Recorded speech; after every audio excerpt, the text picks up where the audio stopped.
बड़ी खबर लखनऊ से है। आज 10वीं और 12वीं के यूपी बोर्ड के छात्रों को प्रमोट करने का फॉर्मूला तय होगा और इसके लिए अपर मुख्य सचिव माध्यमिक शिक्षा के साथ एक वीडियो कॉन्फ्रेंसिंग के जरिए बैठक होगी। इसमें जेडी, डीआईओएस यानी कि विद्यालय जिला विद्यालय निरीक्षक और उनके साथ साथ प्रधानाध्यापक, शिक्षक और अभिभावक इस बैठक में जुड़ेंगे, शामिल होंगे। सरकार ने संक्रमण के मद्देनजर यूपी में 10वीं और 12वीं की बोर्ड की परीक्षाएं रद्द कर दी हैं इस वर्ष। तो फिर कैसे प्रमोट किया जाए छात्रों को 12वीं के और 10वीं के जिन्हें बोर्ड की परीक्षा देनी थी, वो फॉर्मूला क्या हो, इसको लेकर ही आज मंथन होगा वीडियो कॉन्फ्रेंसिंग के जरिए। शैलेश अरोड़ा हमें बताएंगे कि किस तरीके से ये बैठक शुरू होगी, इतने बड़े स्तर पर कैसे लोग वीडियो कॉन्फ्रेंसिंग के जरिए जुड़ेंगे 75 जिलों से, कब होगी ये बैठक, आइए शैलेश से जानते हैं। बताइए शैलेश, क्या जानकारी मिल रही है आपको? राजन, देखिए दोपहर में ये वीडियो कॉन्फ्रेंसिंग होगी और इससे पहले, इस कॉन्फ्रेंसिंग से पहले निदेशक माध्यमिक शिक्षा की तरफ से सभी जो डीआईओस थे उनको निर्देश दिए गए थे। उनसे कहा गया था कि वो अपने अपने ज़िले के जो सबसे बेहतरीन विद्यालय हैं उस विद्यालय के प्रिंसिपल, अभिभावक, कुछ इसके अलावा अभिभावक संघ के जो पदाधिकारी होते हैं उनको, और इसके अलावा जो शिक्षक है इनको ले, उनसे सुझाव ले कि प्रमोशन का फॉर्मूला किस तरह से तैयार किया जाए। और आज जो डीआईओएस हैं वो इन सभी लोगों के साथ में उन सुझाव को लेते हुए इस वीसी में शामिल होंगे। अपर मुख्य सचिव माध्यमिक शिक्षा जो हैं आराधना शुक्ला, वो इस वीडियो कॉन्फ्रेंसिंग को करने वाली हैं। और देखिए, जिस दिन 12वीं की परीक्षाओं को लेकर फैसला हुआ था कि परीक्षाएं रद्द की गई थी और इसके बाद स्टूडेंट्स को प्रमोट करने का फैसला हुआ था, तभी deputy CM doctor Dinesh Sharma ने इस कमेटी का गठन किया था और उसके बाद ये निर्देश दिए थे। 3 सदस्यीय कमेटी देखिए बनी थी अपर मुख्य सचिव माध्यमिक शिक्षा की अध्यक्षता में, जिसको कहा गया था कि आप एक ऐसा फॉर्मूला निकालिए जिससे स्टूडेंट्स का प्रमोशन हो, क्योंकि 12वीं में देखिए खास तौर से 12वीं के जो स्टूडेंट्स हैं उनके प्रमोशन को लेकर ज़्यादा मंथन करने की ज़रूरत है, क्योंकि कई विश्वविद्यालय ऐसे हैं जो 12वीं के परीक्षा के अंकों के आधार पर दाखिला देते हैं। इसके अलावा प्रतियोगी परीक्षाओं में 12वीं के अंक मायने रखते हैं। इसलिए इसका फॉर्मूला भी ऐसा होना चाहिए जो बिल्कुल ट्रांसपेरेंट हो और तर्कसंगत कहा जा सके, पूरी तरह से किसी को शिकायत ना रहे जिस फॉर्मूले से। इसी को लेकर ये वीडियो कॉन्फ्रेंसिंग हो रही है और इसमें जो फिलहाल तरीका निकाला गया फॉर्मूला सेट करने के लिए, वो ये निकाला गया है कि जो स्टेक होल्डर्स हैं इन सब के, यानी शिक्षा विभाग के अधिकारी, वो वीडियो कॉन्फ्रेंसिंग में शामिल होंगे। इसके बाद स्टेक होल्डर में अगर बात करें तो प्रिंसिपल हैं जो कॉलेज के हैं, इसके बाद पेरेंट्स हैं, इसके साथ टीचर्स हैं। इन सबको उसमें शामिल किया जाएगा। वो लोग जुड़ेंगे, वो अपने अपने सुझाव देंगे और उन सुझाव के आधार पर जो 75 जिले से जुड़ेंगे उनके आधार पर आगे फॉर्मूला जो है वो तय किया जाएगा कि आखिर 10वीं और 12वीं के जो स्टूडेंट्स हैं उनको किस आधार पर प्रमोट करना है, उनको अंक किस आधार पर दिए जाने हैं, ये पूरी रणनीति तय की जाएगी। तो आज की जो ये बैठक होगी, वीडियो कॉन्फ्रेंसिंग होगी, काफ़ी अहम मानी जा रही है, क्योंकि जो फॉर्मूला इसमें तय होगा वो डिप्टी सीएम के पास जाएगा। इसके बाद मुख्यमंत्री से भी उस पर चर्चा हो सकती है और उसके बाद अंत में स्टूडेंट्स जो है उनके प्रमोशन की जो राह है वो फाइनल होगी, क्योंकि जल्द से जल्द सभी स्टूडेंट्स को प्रमोट करके उनके अंक पत्र भी जारी किए जाने हैं। ऐसे में जल्द से जल्द इस प्रक्रिया को पूरा करना एक बड़ी चुनौती भी है, निष्पक्ष तरीके से, जिस पर कोई सवाल ना उठा सके। हालांकि एक चीज़ और जो माध्यमिक शिक्षा विभाग ने, जो प्रदेश सरकार ने तय की, वो ये भी है कि भले ही स्टूडेंट्स को प्रमोट किया जा रहा है, लेकिन अगर कोई अपने अंकों से संतुष्ट नहीं होगा तो उसे परीक्षा का भी आगे मौका दिया जाएगा भविष्य में। वो परीक्षा चाहे जब हो, अगर वो मान लीजिए हालात नहीं सुधरते, 2022 में भी होती है, तो भी उस हालत में जो स्टूडेंट इंप्रूवमेंट की बैक पेपर की परीक्षा देंगे उनको जो मार्कशीट मिलेगी, जो अपना सर्टिफिकेट मिलेगा, उस पर 2021 सेशन के बारे में जिक्र किया जाएगा। ये आपने बहुत ही महत्वपूर्ण बात बताई, उसी डेट से जो उनका इस फॉर्मूले के तय होने के बाद भी और अंकों के वितरण के बाद भी अगर कुछ छात्र छात्राएं इससे असंतुष्ट रहते हैं तो उन्हें फिर से परीक्षा देने का अधिकार दिया जा सकता है और वो परीक्षा भले ही उन्हें अगले सेशन में देनी पड़े, लेकिन सर्टिफिकेट इसी वर्ष का दिया जाएगा। ये बहुत ही महत्वपूर्ण जानकारी आपने दी शैलेश, बहुत बहुत धन्यवाद आपका। लेकिन हमारे साथ आप बने रहिए। बड़ी खबर है, आज से अनलॉक होंगे यूपी के 71 जिले और 4 जिलों में सख्ती बरकरार रहेगी। 600 से कम एक्टिव केसेस वाले जिलों में कोरोना कर्फ्यू में छूट दी जा रही है। टीम 9 के साथ सुबह 10:30 बजे मुख्यमंत्री योगी की अहम बैठक है। 4 जिलों में लागू आंशिक कर्फ्यू पर भी इस बैठक में चर्चा हो सकती है। यह फॉर्मूला पिछले हफ्ते की शुरुआत से ही अमल में लाया जा रहा है। यहां पर 600 से कम एक्टिव केसेस हैं उन जिलों में सुबह 7 से शाम के 7 बजे तक कोरोना कर्फ्यू में छूट दी गई है। व्यापारिक गतिविधियां शुरू करने को कहा गया है कोरोना प्रोटोकॉल के साथ, लेकिन नाइट कर्फ्यू वहां भी जारी है और इसके अलावा वीकेंड कर्फ्यू भी है।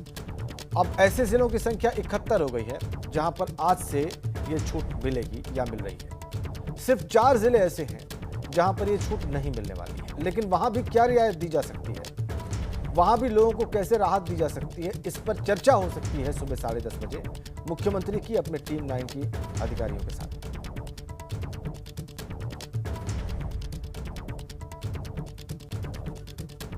आज से उत्तर प्रदेश के 71 जिले अनलॉक।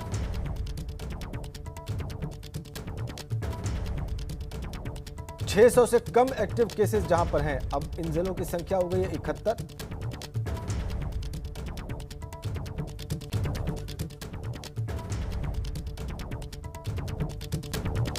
हमारे 4 सहयोगी 4 अलग अलग शहरों से, अलग अलग जिलों से इस वक्त हमारे साथ जुड़े हैं और वो उन जिलों का भी हाल बताएंगे, आसपास के क्षेत्रों का भी हाल बताएंगे। नोएडा से बलराम पांडे हैं, गाजियाबाद से शक्ति सिंह हैं, वाराणसी से नीतीश पांडे हैं और इसके अलावा लखनऊ से शैलेश लगातार हमारे साथ बने हुए। तो पहले हम वाराणसी चलते हैं, प्रधानमंत्री के संसदीय क्षेत्र जहां पर दूसरी लहर में बहुत कहर बरपा, लेकिन बाद में स्थितियां बहुत काबू में भी हुई। नीतीश, वहां पर क्या स्थिति रहने वाली है आज से? राजेंद्र जी, आज की स्थिति पहले बताना चाहूँगा। आज सड़कों पर लोग कहीं ना कहीं थोड़ी राहत महसूस कर रहे हैं। इस वक्त हम अंद्रा पुल चौराहे पर मौजूद हैं और अब देखिए यहाँ पर लोगों की आवाजाही आपको दिखाई देगी। आज से बनारस अनलॉक हुआ है। एक वो समय आज लोग याद करते हुए, चर्चा करते हुए नजर आए जब कोरोना की लोगों में दहशत थी, लेकिन आज दहशत के साथ जो सबसे बड़ी ज़रूरत है वो जागरूकता की है। मास्क का प्रयोग करें। अब सरकारी जो छूट है उसके बारे में आपको बता दें। होटल, मॉल और रेस्टोरेंट, होटलों की बात करें और रेस्टोरेंट की बात करें तो ये सिर्फ होम डिलीवरी दे सकते हैं, ये टेबल की व्यवस्था नहीं करेंगे। इसके साथ ही जो शॉपिंग मॉल है, जो सिनेमा घर है वो नहीं खुलेंगे, स्कूल नहीं खुलेंगे, जो वाहनों की आवाजाही है वो रहेगी, सरकारी कार्यालय खुले रहेंगे। इसके साथ ही जो निजी कार्यालय हैं वो भी खुल सकते हैं और जो आम लोग हैं, आम लोग मास्क का प्रयोग करते हुए इधर से उधर, एक जगह से दूसरे जगह जा सकते हैं, वैक्सीनेशन के लिए जा सकते हैं। जो दुकानें हैं, जो प्रतिष्ठान हैं वो भी खुलेंगे, लेकिन सोशल डिस्टेंसिंग का पालन करते हुए, लोगों को मास्क का प्रयोग जरूरी है ये बताते हुए, इन सारे नियमों का पालन करते हुए आज से बनारस अनलॉक हुआ है। 600 से कम केस हो गए बनारस में और आज से जिस तरह से बनारस अनलॉक हुआ है तो ये प्रशासन की चुस्ती भी कही जाएगी। कहीं ना कहीं जो लोग हैं उनका भी इसमें खास योगदान कहा जाएगा, क्योंकि जिस तरह से कोरोना महामारी ने यहाँ पर अपना पैर पसारा था, आज वहाँ पर 600 से ज़्यादा कम केसेस आए हैं और अब अनलॉक की स्थिति में है। धीरे धीरे जो छूट है वो बढ़ाई जाएगी। आगे के दिनों में सिनेमा घरों को भी खोला जाएगा, शॉपिंग मॉल को भी खोला जाएगा, लेकिन अभी जो है सिर्फ कुछ चीज़ों में छूट दी गई है, यानी आप अपने कार्यालयों तक जाएं और इसके साथ जो व्यावसायिक प्रतिष्ठान है यानी दुकानें, वहां पर भी खोली जाएंगी, दुकानें खोल लें, लेकिन वहां पर सोशल डिस्टेंसिंग का पूरा पालन करें, कोरोना की गाइडलाइन का पूरा पालन करें। इसके साथ ही जब भी आप कहीं जा रहे हो तो खास तौर पे सैनिटाइजर और मास्क विशेष तौर पे प्रयोग करें। ये सारे नियम बनाने के साथ इन नियमों का सख्ती से पालन हो, ऐसे आदेश जिलाधिकारी ने दिए हुए हैं। लोगों को अमल कैसे होता है, लोगों को जागरूक होना होगा, अमल कैसे होता है नीतीश, यही देखने वाली बात होगी, क्योंकि हमने देखा है, हमारे अनुभव जो हैं कुछ विपरीत हैं।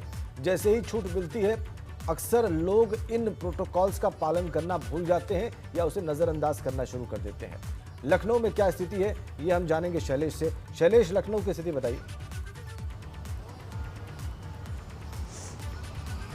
राजन, देखिए लखनऊ में फिलहाल अभी कोरोना कर्फ्यू से राहत नहीं है और इसकी वजह यह है कि यहाँ पर जो एक्टिव केस की संख्या है वो 999 है। प्रदेश के 4 जिले हैं, सबसे ज़्यादा अगर एक्टिव केस देखें तो मेरठ के हैं 1100 से ऊपर, दूसरे नंबर पर लखनऊ 999, तीसरे नंबर पर सहारनपुर 995 और सबसे लास्ट में गोरखपुर जो है वहाँ पर 718 केस है। गोरखपुर के लिए ज़रूर उम्मीद की जा रही है कि आज वहाँ पर केसेस की संख्या संभव है 600 से नीचे पहुँच जाए और अगर ऐसा होता है तो कल से वहाँ पर भी पूरी तरह से कोरोना कर्फ्यू हट जाएगा, सिर्फ साप्ताहिक बंदी की व्यवस्था वहाँ पर लागू रह जाएगी।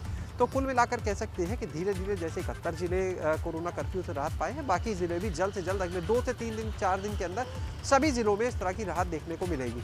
लेकिन देखिए कहीं ना कहीं ऐसा लगता है कि सब्र का बांध टूट चुका है और लोग जो है कोरोना कर्फ्यू के बावजूद राजधानी लखनऊ में सड़कों पर नजर आने लगे हैं। गाड़ियों का जो आवागमन है वो बढ़ चुका है और लगातार इसके लिए अपील भी की जा रही है सरकार की तरफ से, प्रशासनिक अमले की तरफ से लोगों से कि बस जल्द ही कोरोना कर्फ्यू से राहत मिलेगी। फिलहाल लोग सब्र रखें और कॉपरेट करें इसको लेकर। अगर बात करें व्यापारिक संगठनों ने तैयारी की थी कि आज से वो भले सरकार छूट ना दे, बाजार खोल देंगे, लेकिन हाल ही में मुख्यमंत्री से मुलाकात हुई व्यापारिक संगठनों की और उसमें उन्हें आश्वासन मिला कि जल्द यहाँ राहत मिलेगी, जिसके बाद फिलहाल जो व्यापार मंडल है उन्होंने अपना निर्णय बदल दिया। उन्होंने कहा है कि वो सहयोग करेंगे और जल्द ही जो आश्वासन है छूट मिलेगी तब वो एक बार फिर से बाजारों को खोलेंगे। ठीक है शैलेश, कुल मिलाकर कह सकते हैं फिलहाल राजधानी लखनऊ में अभी छूट नहीं है, 1-2 दिन इंतजार करना पड़ेगा। ठीक है शैलेश, कुछ वक्त और इंतजार करना पड़ सकता है लखनऊ वासियों को। एक बड़ी खबर है दिल्ली से हमारे पास। दिल्ली एनसीआर में आज से फिर से मेट्रो सेवा शुरू हो रही है। संक्रमण की दूसरी लहर पर काबू के बाद अब यह सेवा आज से शुरू होगी। कोरोना संक्रमण की वजह से बंद की गई थी मेट्रो सेवा। 50% मुसाफिरों के साथ दिल्ली मेट्रो अब दौड़ेगी आज से। सफर के दौरान कोरोना प्रोटोकॉल का पालन करना होगा और एक बार फिर लाखों लोगों के लिए सफर करना आसान हो जाएगा दिल्ली एनसीआर में। नोएडा सेक्टर 51 से ग्रेटर नोएडा के लिए 9 जून से मेट्रो शुरू होगी, आज से नहीं होगी। बलराम पांडे नोएडा से हमारे साथ हैं और शक्ति सिंह गाजियाबाद से हमारे साथ हैं। दोनों एनसीआर के जिले हैं। पहले बलराम पांडे के पास चलते हैं। बलराम, नोएडा में क्या स्थिति है आज से और मेट्रो की भी क्या स्थिति रहेगी नोएडा के अलग अलग स्टेशन से दिल्ली से जोड़ने वाली?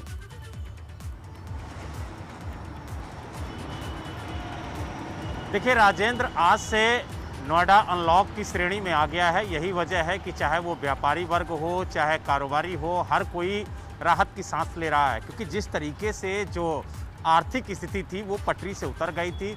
लेकिन अब अनलॉक के बाद जो कारोबार हैं, जो दुकानें हैं, वो खुलेंगी। तो कहीं ना कहीं अब लोगों को ये उम्मीद है कि जो आर्थिक स्थिति उनकी चरमरा गई थी वो फिर धीरे धीरे पटरी पर आना शुरू होगी।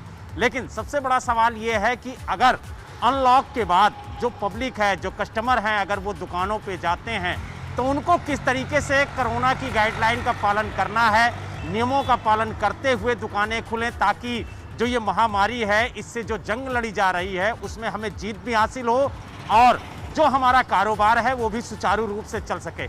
इस वक्त राजेंद्र हम नोएडा के सबसे पॉश इलाके सेक्टर 18 में मौजूद हैं, जहां आप देख सकते हैं कि सुबह से ही जो कारोबारी हैं, जो दुकानदार हैं, वो दुकानों की सफाई कर रहे हैं ताकि सुबह 10 बजे से जो दुकानें खुलनी हैं उनको सुचारू रूप से खोला जा सके। इसके अलावा आपको बता दें, प्रशासन ने सख्त हिदायत दी है दुकानदारों को, कारोबारियों को कि वो दुकानों में उतना ही स्टाफ बुलाएं जो कोरोना गाइडलाइन का पालन हो सके। इसके अलावा अगर किसी दुकान पर भीड़ लगती है और वहां पर सोशल डिस्टेंसिंग का उल्लंघन होता है तो उस दुकानदार के खिलाफ भी कार्रवाई होगी। लिहाजा नियमों का पालन करते हुए ही अनलॉक का लाभ उठाएं और जो दुकानें खुल रही हैं वहां पर किसी भी तरीके से नियमों का उल्लंघन ना हो, क्योंकि सबसे बड़ी बात यह है राजेंद्र कि नोएडा एक कारोबार का हब है और यहाँ पर 10 लाख से ज़्यादा जो श्रमिक है वो काम करते हैं और जो लोग घरों में रह रहे थे, अचानक से अनलॉक की उन्हें सूचना मिली है तो कहीं भारी तादाद में लोग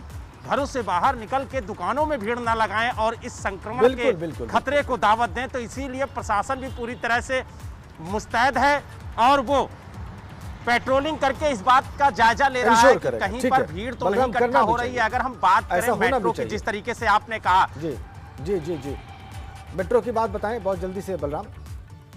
राजेंद्र जी, अगर हम मेट्रो की बात करें, जिस तरीके से मेट्रो आज दिल्ली से नोएडा में आएगी तो कहीं ना कहीं जो नोएडा से लोग दिल्ली कारोबार के लिए जाते थे, काम के लिए जाते थे, नौकरी पेशा वाले लोग थे, उनको बड़ी राहत मिलेगी। लेकिन उन्हें भी नियमों का पालन करना होगा, उन्हें सोशल डिस्टेंसिंग मेंटेन करके रखनी होगी, यही चुनौती है, मास्क लगाना होगा। यही चुनौती है कि कैसे सफर करते हुए, व्यापारिक गतिविधियों को आगे बढ़ाते हुए, व्यापार करते हुए, कार्य करते हुए कोरोना प्रोटोकॉल का पालन किया जाए, यही चुनौती है। गाजियाबाद चलते हैं शक्ति के पास। शक्ति, वहां से क्या रिपोर्ट है आपके पास? जी देखिए, अगर गाजियाबाद की बात करें तो हम सुबह के वक्त है, मार्केट में हैं और हम आपको दिखा सकते हैं कि यहाँ साफ सफाई का जो काम है वह चल रहा है। ये दुकानदार हैं, इनसे ही हम बात करते हैं किस तरीके से अब रहने वाला है और क्या कोरोना की गाइडलाइन को लेकर किस तरह की एहतियात बरतेंगे। ये बताइए कि किस तरह की के आप एहतियात बरतने वाले हैं और दुकानें खोलने की जो बात हुई है वो उसका समय क्या है, क्या रहने वाला है? दुकानें खोलने का समय जो दिया गया है हम लोगों को 7 बजे से शाम के 7 बजे तक का दिया गया है दिनचर्या का, और हमारी कोशिश यही रहेगी कि हम प्रॉपर तरीके से सोशल डिस्टेंसिंग के साथ वर्किंग करें, क्योंकि जीविका के साथ साथ जीवन भी बहुत ज़्यादा जरूरी है। अगर जीविका जरूरी है तो जीवन भी जरूरी है, हर चीज़ की आवश्यकता है। इसीलिए हम जो भी कार्य करेंगे अभी टेक अवे रखेंगे, बिल्कुल भी खाना अलाउड नहीं किया जाएगा यहाँ पे दुकान पे किसी भी आदमी को। बिल्कुल राजेंद्र, अगर बात करें व्यापारियों की तो व्यापारी खुद जागरूकता की बात कर रहे हैं और इनका साफ तौर पे कहना है कि जीविका भी चलानी है और जीवन भी बचाना है। वहीं अगर हम मार्केट की तस्वीर दिखाते हैं तो मार्केट की ये वो दुकानें हैं जो पिछले 38 दिन से लॉक थी, अब ये अनलॉक होनी शुरू हो गई हैं और सुबह का वक्त है, आप सुबह के वक्त की तस्वीरें देख सकते हैं कि किस तरीके से जो दुकानदार हैं वो साफ सफाई कर रहे हैं और दुकानें खोल रहे हैं। तो कहीं ना कहीं उत्साहित हैं क्योंकि 38 दिन से इनकी जीविका बिल्कुल बंद थी और पूरा गाजियाबाद की अगर हम बात करें तो गाजियाबाद लॉक था। तो अब सभी तरह की दुकानें, चाहे कपड़े की हों, सैनिटरी की एक चीज बहुत अच्छी हलवाई की थी हो, शक्ति, जब आपने बात की, जब आपने अभी बात की व्यापारी से, तो उनका कहना था कि आजीविका भी आवश्यक है और जीवन भी आवश्यक है और जीवन सबसे ज्यादा जरूरी है। जीवन रहेगा तो आजीविका भी रहेगी और इसके लिए जो भी अनुशासन बताया जा रहा है रखने के लिए वो रखेंगे। अच्छी बात। लखनऊ से खबर है, कांग्रेस ने मिशन 2022 शुरू कर दिया है। कांग्रेस 40 नेताओं को विधानसभा क्षेत्र में उतारेगी और अलग अलग क्षेत्रों में भेजे जा रहे हैं ये तमाम नेता। सभी 40 नेताओं को फील्ड में जाकर कमान संभालने की जिम्मेदारी दी है कांग्रेस ने। 2017 के चुनाव में कांग्रेस के खाते में सिर्फ 7 सीटें आई थी। इनमें भी रायबरेली से चुने गए उसके 2 विधायक बागी हो गए। हालांकि पार्टी के नेता इस मामले में बोलने से बच रहे हैं। तो कांग्रेस ने इनिशिएटिव लिया है 2022 के लिए।